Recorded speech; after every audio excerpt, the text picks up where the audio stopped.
I just published my video, finished it yesterday, published it today on opening weekend. Kind of fun, silly portrayal of all the stuff that was not ready. It's sort of fun, right? It's like, oh, haha, we weren't ready.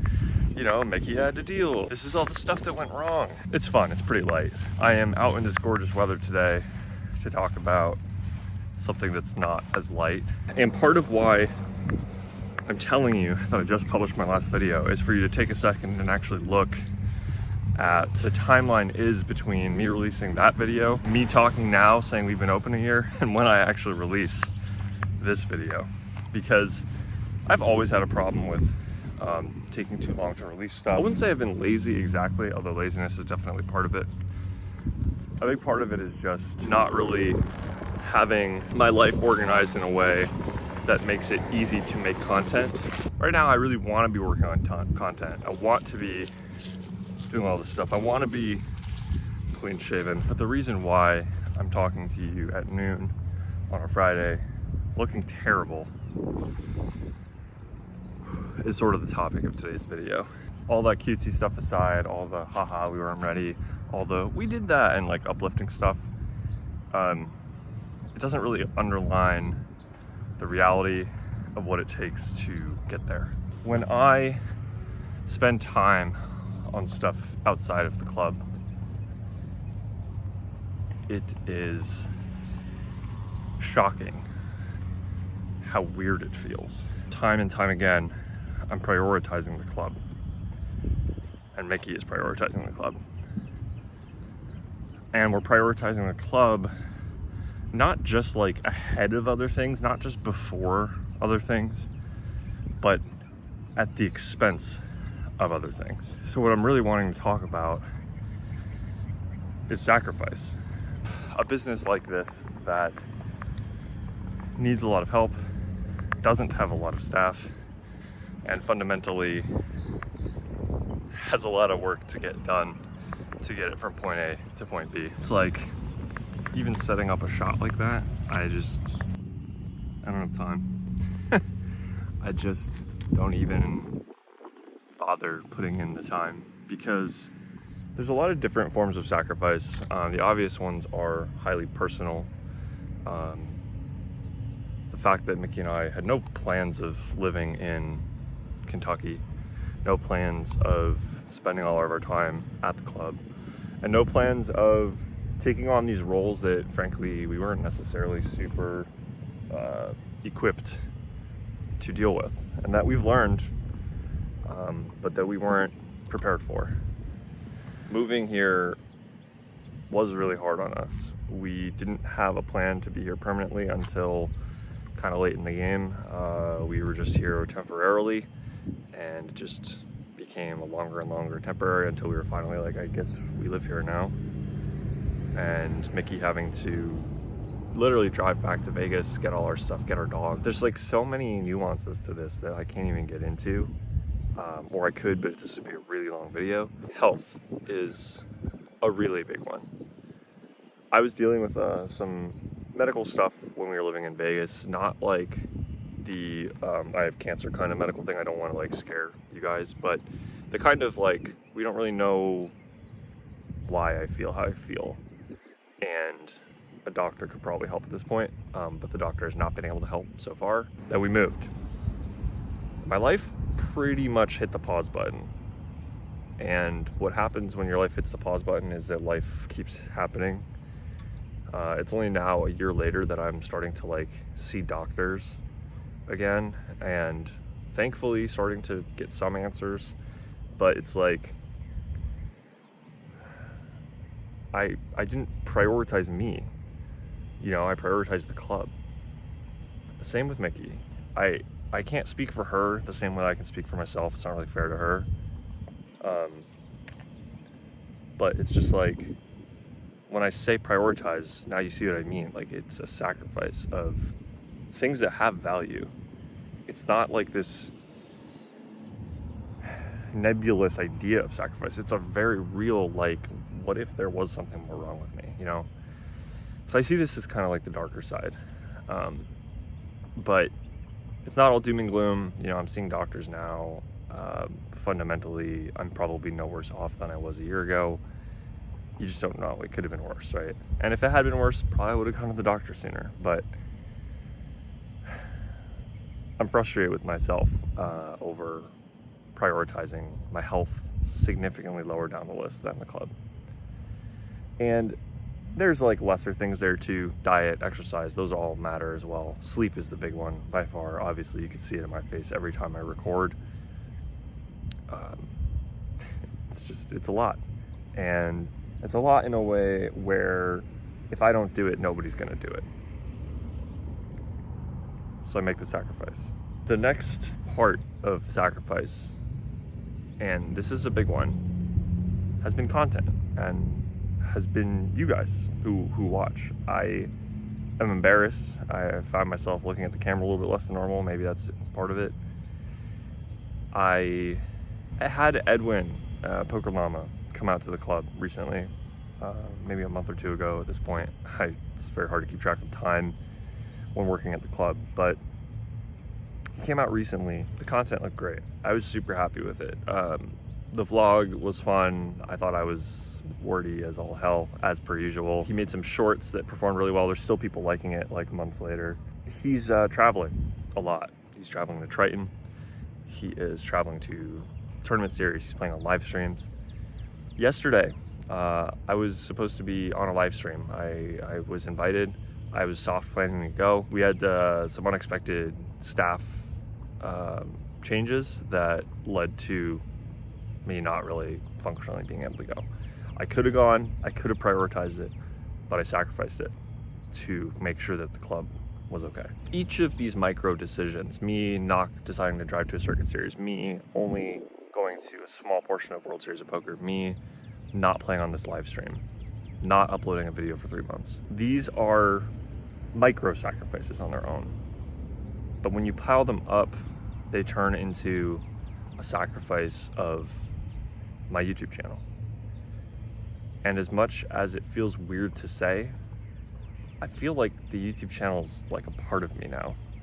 It's almost like a body part, or I don't know, maybe like a family member. Like it's something that I did prioritize and that I loved for so long, and that I poured time, energy, and love into. And now it's neglected. And that neglect started before the club. I will be the first to admit that. I went through periods where my mental health was not great and I decided to upload a lot less, or I didn't really decide to, but that's what happened. But fundamentally, this is different, where I'm not working on content because I'm working on something else. It's not like I'm taking a break. There hasn't been a break in a year, not a real one. And that's okay if I decide it's okay.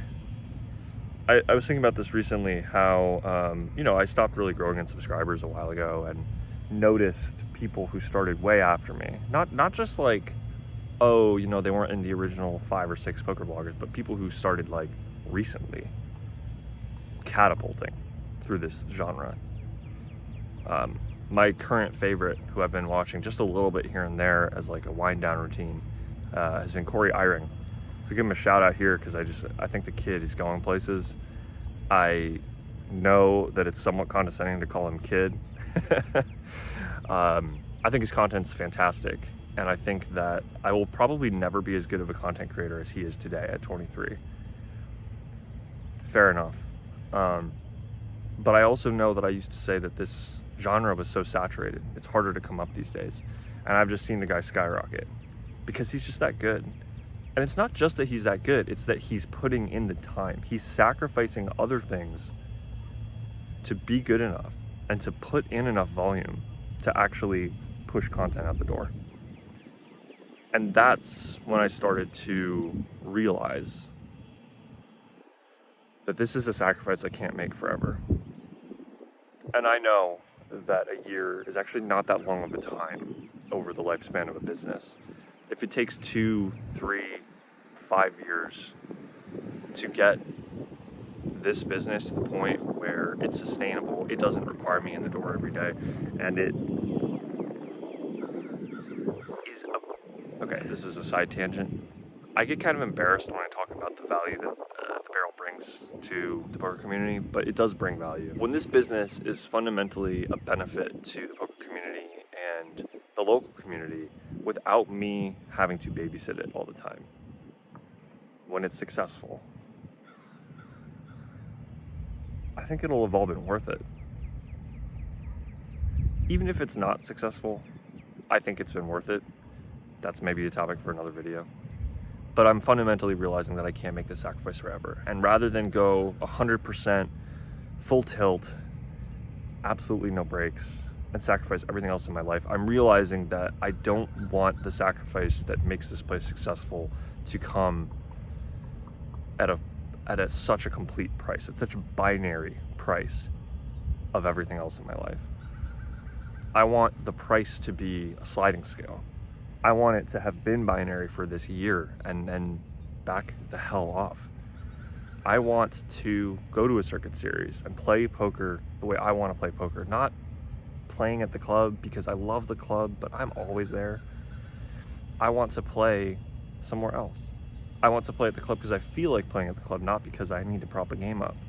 I want to go to Las Vegas for the WSOP and see my friends. I want to visit family at the frequency I want to visit family at, not at the frequency that my co-owners are available to cover for me. People passing me in the vlog space is fine. It's been happening since the first time I uploaded. But people passing me should be on my terms. And I'm tired of it not being. So this sacrifice that Mickey and I have made, we're not martyrs, we're not saints, I get it. We're here to make money, but we're also doing it for the people who come out, for the people who love it, for the people who had nowhere to play, or who had somewhere to play but didn't feel comfortable there. We're doing it for them too. It's not just for us. And I just hope that these sacrifices that we're making end up worth it. And I'm scared. I'm scared almost every day that they're not.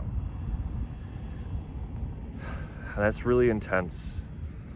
And in a lot of ways that maybe don't come through on this video, that is way deeper than just about anything that I've shared on this channel before. I'm sitting out here on this beautiful day. I'm about to go inside, spend the rest of it inside until the sun goes down, until I can barely keep my eyes open. And then I'm gonna wake up in the morning. By this time tomorrow, we'll be open. And we'll be doing it all over again. But I just need to keep reminding myself that this is a sacrifice. This isn't how my life has to be. And my priorities have to shift into making this a reality that is not binary, that happens on a sliding scale, and that lets me do more of this. Because this is what got me to this in poker. This is what created the connections that allowed me to have this opportunity in the first place. It's what I look back on and smile at the most when I think about my poker career. More than the tournaments won, and in some ways, even more than some of the relationships, the vlog is what allowed me to express myself internally. And I don't want any poker friends to look at this and get offended, because without the vlog, I wouldn't have met most of you.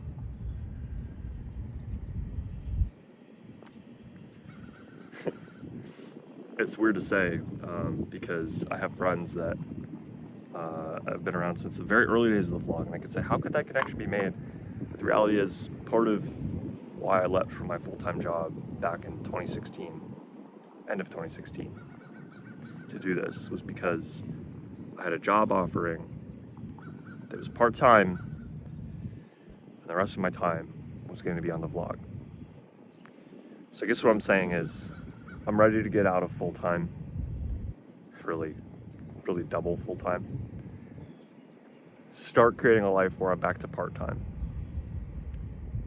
Part-time poker, part-time vlog, part-time business, part-time, whatever the hell I want.